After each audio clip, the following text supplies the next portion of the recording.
Pritom aj niečo iné. Ďakujem za to.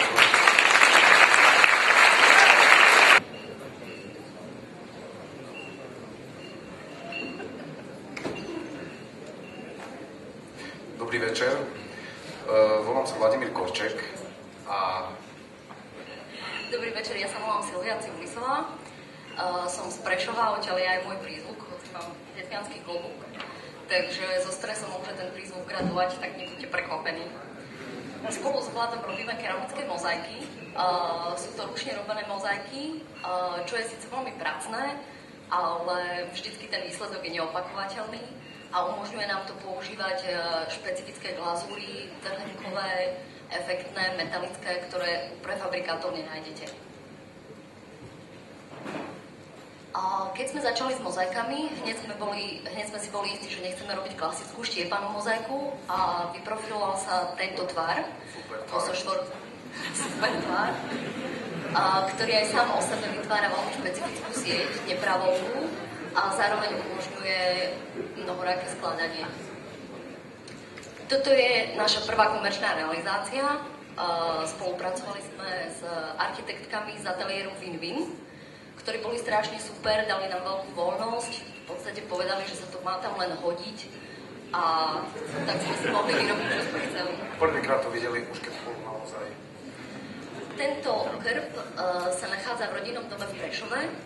Na spoluprácu nás oslovila Silvia Mikušová a okrem toho, že nám zadali prísne farebnosť, že to musí byť hnedohnedé, tak tento výsledný pattern vlastne vznikol do silnej prestrelky, ale v závere boli všetci spokojní.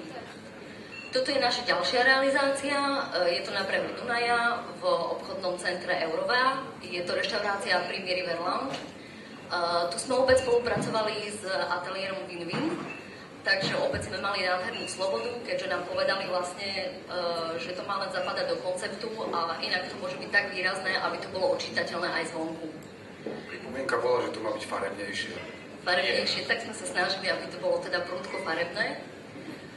Pary sú tam dva, aj keď vlastne tento vľavo, ktorý je v pravom dolnom rohu, vlastne nie je barom, keďže je to taký pult pre deti, kde si deti môžu z picového cesta niečo uplácať. Toto je taká menšia realizácia, je to v kuchyni jednej architektky, čo teda je dôležité, pretože sme zistili, že ak je to priamo realizácia pre architekta, tak má jasnú predstavu a akýkoľvek ďalšie návrhy sú zbytočné. Ale myslíme, že to dopadlo dobre. Toto je naša úplne prvá realizácia. Je to kuchyňa našej kamarátky Janky. Dizajn sme navrhli tak, aby korešpondoval s rezom preglejky, takže je to také úzke prúžky.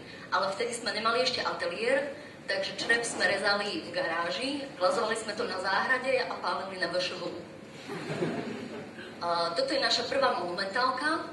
Je to v design showroome kabinet, ktorý je niekde na Mlynských nivách. A v podstate prvýkrát sme si vyskúšali takúto plochu, ktorá nie je celá zaplnená, ale len robí nejaký pattern. A táto práca sa nám veľmi zapáčila, tak sme hneď pri najbližšej príležitosti navrhli toto. Neprešlo to zatiaľ, ale skombinovali sme tu vlastne funkčnú a čisto dekoratívnu vec, takže s našimi dielcami sa dá pracovať aj týmto spôsobom, že nemusí to byť celistvá plocha. Toto sú ďalšie nerealizované návrhy, ktoré ukazujú tiež možnosti našich dielcov, teda že môžeme sa odkloniť od malých patternov a vytvoriť fakt výrazné veľké obrazce.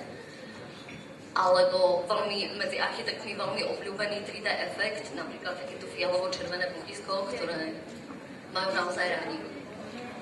Tuto sa to všetko pečie, vyzerá to síce ako jednoducho, ale sú to celkom zložité procesy, rôzne teploty, teplotné krivky a podobné veci, ktoré vás asi nezaujímajú. A keď to funguje, tak nesmie tam byť hore tá krabica. Kým sme si robili naše kahličky, tak od nás odišla zo Slovenska do Španielska naša veľmi dobrá kamarátka Linda. To je ona a v prvúcom lete mi ako modelka zapozovala v mojom kabátiku, ktorý je s tradičným liptovským vzorom, čo bola akási predzvesť toho, čo sa bude diať. Na cestách za Lindou sme si uvedomili, že prezentácia Slovenska a suveníry sú fakt biedne, a tak sme sa rozhodli v duchu netvrať a niečo urobiť, vytvoriť vlastnú kolekciu suvenírov, ktorá je inšpirovaná slovenskou ornamentikou a skrz moju lásku k odevu, hlavne vyšívkami. Tuto vidíte momentálnu ponuku. Pri spracovaní sme si uvedomili, že tie paterny sú naozaj neobyčajné. Či technikou, alebo jednoducho prácou s plochou, alebo rôzne proste prístupy k tomu, či je to florálne alebo geometrické, sme si uvedomili, že je to tak neopakovateľné a výnimočné, že by sa to malo dostať do života. A toto je prvý z týchto pokusov, je to spolupráca s firmou Tuli. V súčasnej dobe už existuje táto látka a na 22.